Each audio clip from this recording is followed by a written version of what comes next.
Hi guys, welcome back to Classes of Learning. You are with Rahul Sharma, your friend and guide, and today we're going to deal with Sigmund Freud concept of stages of development. So stages of development है किसकी, कैसे deal करते हैं और किन के लिए important है. Those who are doing psychology 12th level पे, हाँ उनके लिए. Those who are preparing for the CTET, HTET, B.ED और किसी भी टर्म के साइकोलॉजिकल टर्म क्वेश्चंस के लिए, तो उनके लिए सबसे इम्पोर्टेंट क्लास होने वाली है.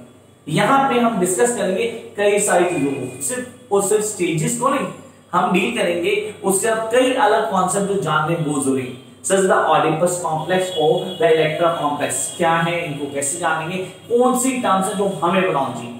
Let's start up the class with the basic terms of Sigmund Freud के कॉन्सेप्ट ले लेते हैं. According to Sigmund Freud, the core aspect of personality are established early, remain stable throughout life and can be changed only with a great difficulty. मतलब आप आज क्या हो ये आपका बचपन बताता है.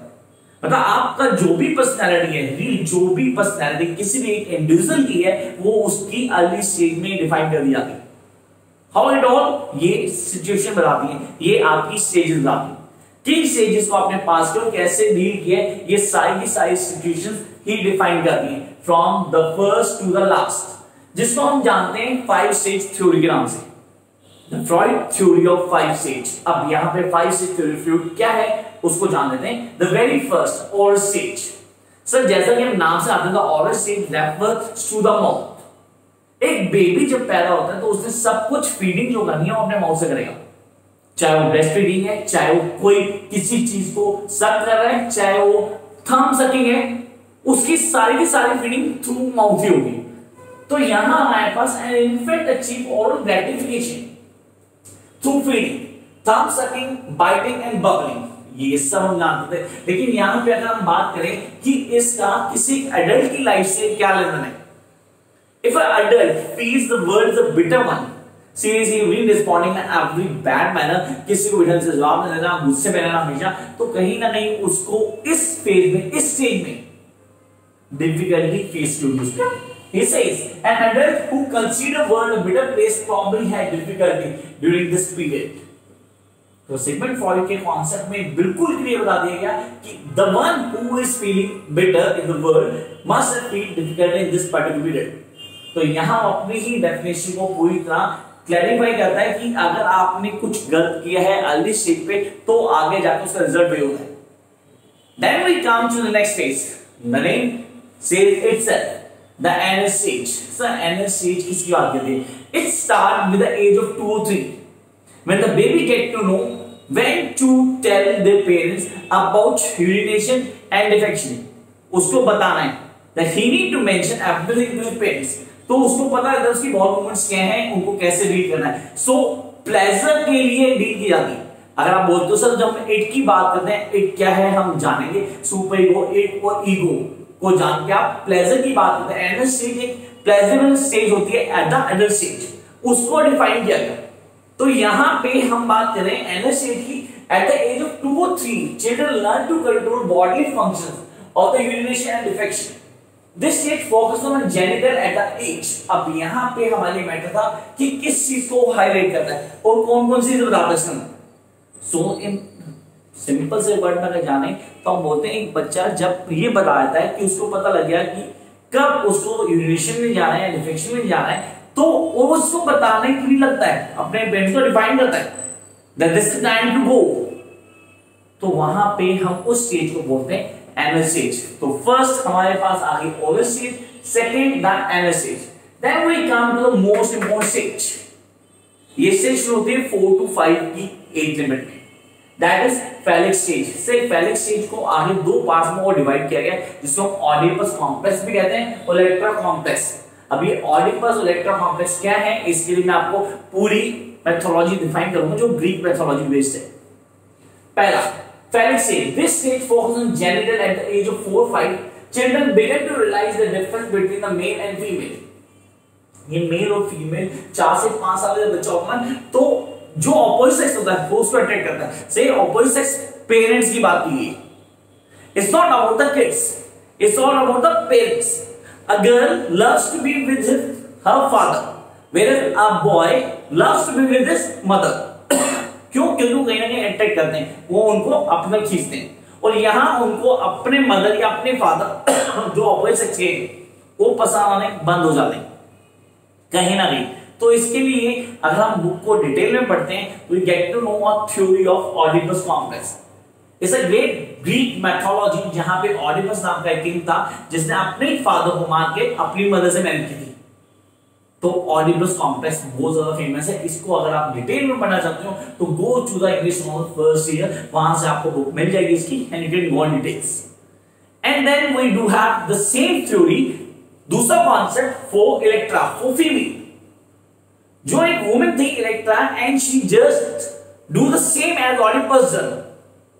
मुझे भी ग्रीक मैथोलॉजी से आती है, लेकिन यहां पे सिगमंड फ्रॉइड ने पूरा क्लियर किया कि यहां पे जब बच्चा थोड़ा समझदार होता है तो जो सेक्सुअल अर्ज है उसको छोड़ के, जो सेक्सुअल अर्ज को छोड़ के बॉयज क्या करते हैं, अपने फादर को अपना रोल मॉडल मानना शुरू कर देते हैं।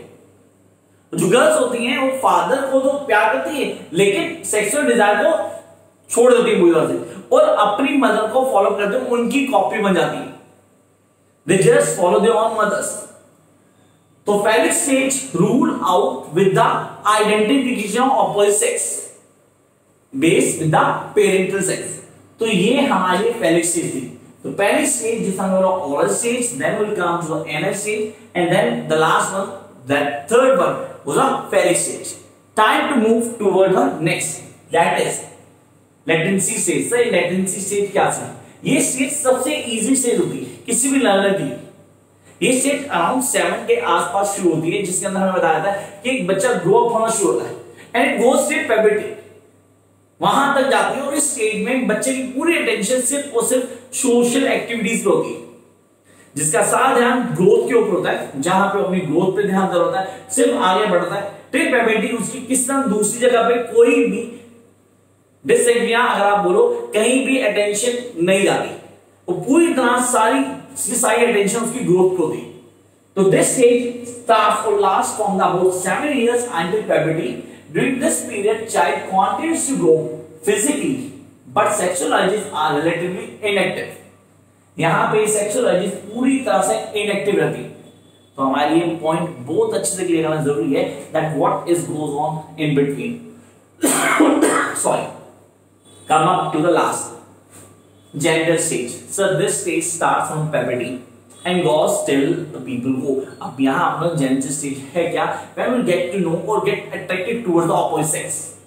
तो यहाँ sexual urge definitely आएगी किसी भी human के अंदर towards the opposite sex. तो वो stage को हम बोलते हैं genital stage. तो यहाँ सिगमंड फ्रॉइड ने पूरी तरह क्लियर किया कि कॉन्सेप्ट क्या है, कैसे डेवलपमेंट होती है। अगर ह्यूमन डेवलपमेंट की बात की, स्टेज ऑफ ह्यूमन डेवलपमेंट की बात की जाए, तो उसके अंदर एक एक चीज को कॉन्सेप्चुअली बताया गया। That do start from the beginning, जिसमें हमने बोला सर द पर्सनालिटी डेवलपमेंट। अब पर्सनालिटी में कैसे चेंज आता है, the word that I mentioned the human was wrong, so I too say that. लेकिन यहाँ पे पर्सनालिटी में जो चेंज आते हैं, how the changes that do take place in a personality of one individual through these stages. इसके feedback होते हैं from the beginning till the last. The first stage, the oral stage. मुंह से affected होते हैं। मुंह से affected होते हैं, जैसे कि हम बताएं तो बचपन में हम कुछ भी खा लेते, जो भी हाथ में मिलता है, जो भी हाथ में आता है उसको खा लेते हैं। आपने टेकन एग्जांपल माउथ से फीडिंग, ब्रेस्ट फीडिंग मां से होती है सर, क्योंकि वहां आपके हाथ नहीं चलते, जो आपकी रीच में होता है आप उसको खाना शुरू कर देते हैं। तो ये वो स्टेज थी जहां पर्सनैलिटी पूरी तरह से जंप अप करती है, डिपेंड करती है पूरी तरह से ओरल स्टेज पे। Come up to the next stage, that is anal stage.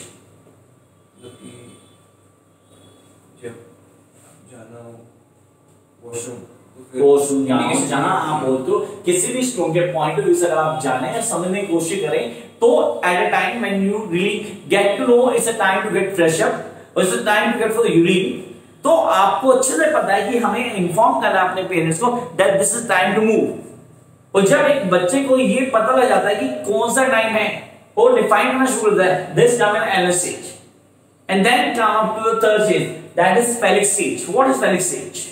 जब हम ऑपोजिट सेक्स से ज्यादा, यहाँ ऑपोजिट सेक्स से लेकर मीनिंग से, मतलब ऑपोजिट सेक्सुअल पेरेंट से, पहले क्लियर करेंगे। यहाँ पे जो बच्चों दिमाग में था phallic stage means opposite sex, no, it's not attraction towards the opposite sex, it's all about attraction towards the opposite sex parent। Parent की तरफ जो फीलिंग होती है, जहां पे एक लड़की अपने पापा की तरफ अट्रैक्ट होती है और एक लड़का अपनी मदर की तरफ अट्रैक्ट होता है, तो यहाँ पे सेक्सुअल डिजायर को शेड डाउन कर दिया गया है। शेड डाउन करके वो फॉलो अप करते हैं उनको। बॉयज के लिए यहाँ फादर एक रोल मॉडल बन जाते हैं, whereas girls want to be like her their own mothers। Then come up to the fourth stage, that is latency stage। This stage completely gives a great ample scope for the growth of a personality।